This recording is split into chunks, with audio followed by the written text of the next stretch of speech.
Hello, so in this video, we will be discussing the income statement, or more formally known as the Statement of Financial Performance.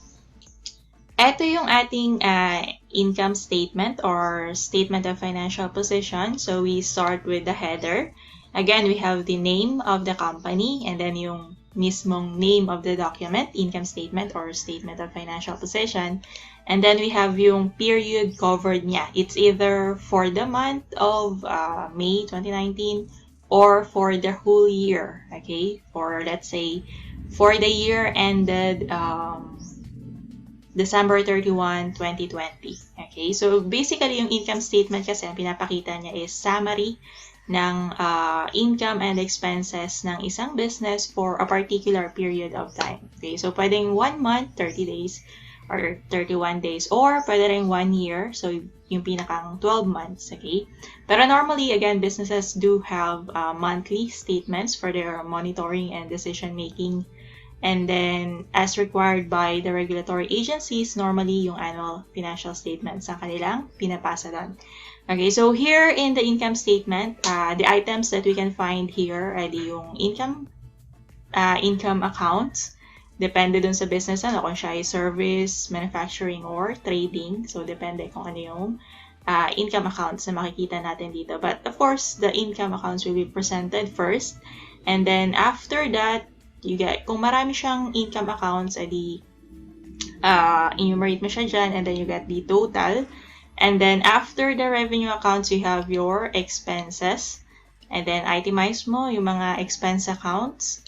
And then, of course, yung total din niya. And then, you get the difference between the total income and the total expenses to get yung ating pinakang bottom line, which is the net profit or the net loss. Okay? Or net income or profit, and then you have your net loss or loss. Okay? And then, okay, so we're going to go into the details how this financial statement is being used to make decisions. So, ito yung ating discussion about statement of financial performance. So, again, normally, ang tawag sa kanya ay income statement. Pero yung official na tawag sa kanya, based na rin on accounting standards, ay statement of financial performance. Okay? So, performance, kasi diba nag-ooperate yung business, merong operations result, which is yung net income or net loss. Okay? Kaya siya tinawag na financial performance.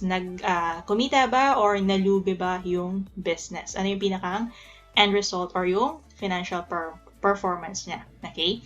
So, again, mga items na makikita natin dito ay revenue and expenses. So, yung revenue, kinita siya ng business. Pero ang revenue ng business, pwede siyang received in cash, pwede ring receivable pa lang from customers. Okay? So, this is what I want most people to understand. Hindi porket may nakikita ka dyan na, let's say, 100 million na income, yan ay hindi lahat available para gastusin ng business. Okay? Maaaring a certain portion of that, let's say, 20 million ay receivable pa lang. So, hindi pa siya hawak ng business. Wala pang cash. Okay? So, maaaring ginamit din ng business to acquire property, plant, and equipment. So, maaaring nagastos na, let's say, 10 million for the building, 5 million for machinery, 3 million for vehicles. Okay? Or, pwede rin na nagbayad ng utang yung business. Okay? So, ito yung dahilan kung bakit kailangan tingnan mo din yung statement of financial position. So, isa sa mga dahilan kung bakit required ng SEC or ng Securities and Exchange Commission na comparative statement ang nakapresent sa financial statement. Okay? So, you have your current year, tapos presented din yung previous year side by side para makikita agad ng users of financial information yung changes sa item. Okay? Pwede niyang makita, last year 15 million lang yung amount ng building, pero this year naging siyang 25M. Kasi, yun nga, either nagpagawa ng building or bumili ng building worth 10 million. Okay? So, when you read the financial statements, merong items dyan from different statements na related with each other. Okay? So, yung income, pwede mong silipin sa balance sheet. Nasa cash ba yan? Nasa receivables? Nag-invest na ba sa PPE? Or nagbayad ba ng utang yung business? So again, hindi porket malaki yung income figure na makikita mo sa income statement, ay malaki din yung available na cash ng company. Okay? So maaaring nasa receivable or nagamit na sa pag-acquire ng PPE or nagbayad na nga ng utang. So again, income is not equal to cash. Pakiusap. Alright, and then yung next, we have expenses. Pagdating naman sa expenses, pwedeng paid na, pwedeng unpaid din. Okay? So yung unpaid, pwede mong silipin sa balance sheet din. So sa portion ng current liabilities para makita mo kung magkano pa yung expenses na unpaid. Okay? So normally, yan yung salaries payable, utilities payable, interest payable, saka taxes payable. And then, yung mga loans, hindi yun kasama sa expenses ha. Okay, so although may binayaran na loans yung business, so ang implication lang sa kanya is pwedeng yung income or yung collection is nagamit for the payment of the loans. Okay, pero with regards to expenses, wala siyang relation to that. Okay, and then we have the bottom line, yun ang ating profit or loss. Or minsan, ang tawag sa kanya ay net income or net loss. Okay? So, kapag mas malaki ang revenue kaysa sa expenses, we have profit or net income. And then, kapag mas malaki naman ang expenses kaysa revenue, edi meron tayong net loss. Okay? So, net income is good, net loss is sad. Okay? Net income signifies profitability. And ideally, kapag kinuha mo yung percentage niya against total revenue, gusto mo malaki yung percentage. Okay? Say, ang net income natin is 10% of total revenue.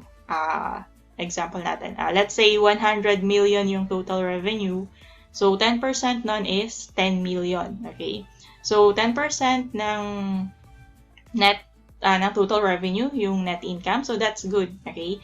Net income is 15% of total revenue. That's better. Okay? So, mas malaki yung net income percentage. So, mas maganda. Okay? In my opinion, 10% is good enough. Ito yung kinoconsider na average profit ng mga businesses. Pero, again, depende pa rin sa industry ng business. Okay? Pwedeng sa service industries, normally, they have a higher profit percentage kasi services, kumbaga wala namang cost of the products or cost of manufacturing. So, normally, mga 15 to 20%, ganyan. Pero, again, depende pa rin naman siya, no? Depende sa industry, tapos depende pa rin dun sa business, yung scale niya, kung siya ba ay small, medium, or large company. Okay? And then we have trading services. Normally naman sa trading, around 10% din. 10% yung average. And then we have yung manufacturing. Sa manufacturing, acceptable na yung between 5 to 10%. Okay?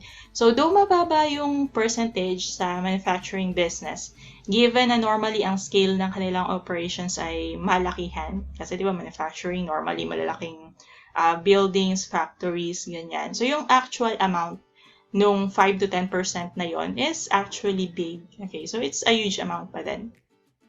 So again, some say ideally, ang average is, it should be 10%, okay, ang net income compared sa total revenue. And of course, what do we do with the net income or net loss? So, ang ginagawa natin dyan, di ba, kino-close natin siya sa equity account. So, kapag profit, dinadagdag natin sa equity or sa capital account. Kapag loss ay kabawasan naman siya. Okay? So, before we close, again, sa net income, ang net income, hindi siya equal to cash. Okay? So, one of my favorite questions na tinatanong ko sa aking mga estudyante, ito yung situation ha. Suppose the business reported a net income of 10 million. Okay? Tapos, someone suggested na mag-open tayo ng new branch, gamitin natin mga 5M.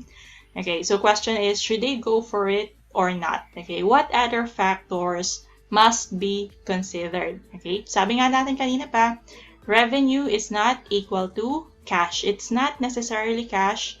Pwedeng nasa receivable pa siya or pwedeng nagamit na siya sa pagbili ng PPE or sa pagbabayad ng utang. Okay, so it's not necessarily cash. It's possible na despite reporting 10 million na net income,